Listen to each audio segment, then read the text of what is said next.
Imagine being a rising football star, living your dream, playing alongside legends like Neymar, only to end up nearly losing your life in a favela. This is the shocking story of Bernardo, the former Vasco da Gama player, whose career took a dark turn. But what really happened? How did he get involved with dangerous people?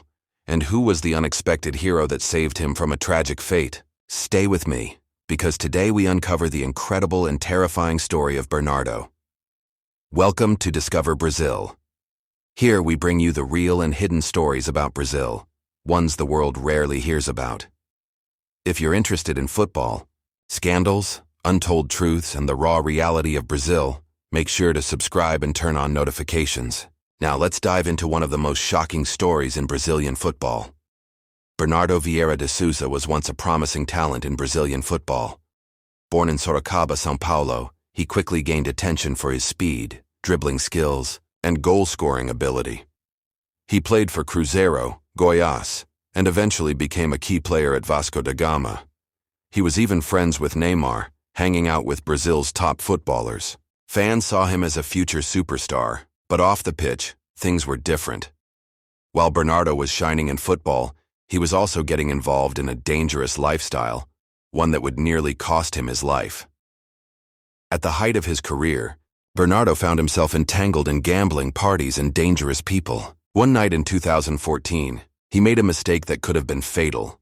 He was involved with a woman connected to a drug trafficker in a Rio de Janeiro favela. When the trafficker found out, he ordered Bernardo's execution. The footballer was kidnapped and taken to a secret location where his life was hanging by a thread. At that moment, death seemed inevitable. But in a miraculous twist, someone stepped in to save him. Bernardo was rescued by a fellow footballer, Carlos Alberto, another former Vasco player. Carlos had strong connections in Rio and managed to negotiate Bernardo's release, convincing the traffickers to spare his life. Experts believe that without Carlos Alberto's intervention, Bernardo wouldn't be here today. A journalist covering the case said, "In favelas controlled by traffickers, once an execution order is given, there's almost no way out." Bernardo was incredibly lucky to have someone with influence to step in. But the damage had already been done. Even though he survived, Bernardo's football career would never be the same. After escaping death, you would think Bernardo would turn his life around. But instead, his career spiraled downward. He lost his place in Vasco da Gama. His performances declined, and top clubs lost interest. He moved between smaller teams in Brazil and abroad, struggling to regain his form. Many fans wonder, could Bernardo have been one of Brazil's greats if not for that night? Bernardo's story is a tragic reminder of how bad decisions off the field can destroy a football career. A promising player turned into a forgotten name, a near-death experience that changed his life forever. The dangers footballers face when fame and fast money lead them to the wrong places.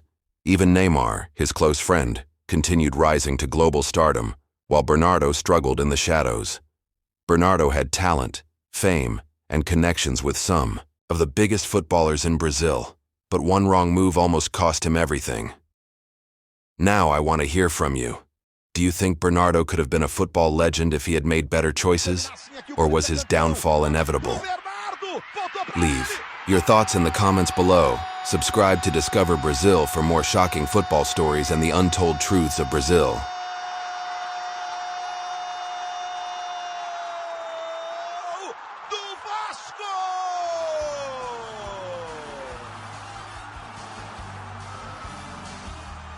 Bernardo, número 31.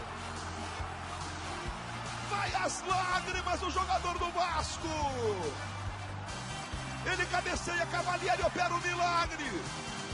A bola volta para o Bernardo estufar a rede do Fluminense. 45-40.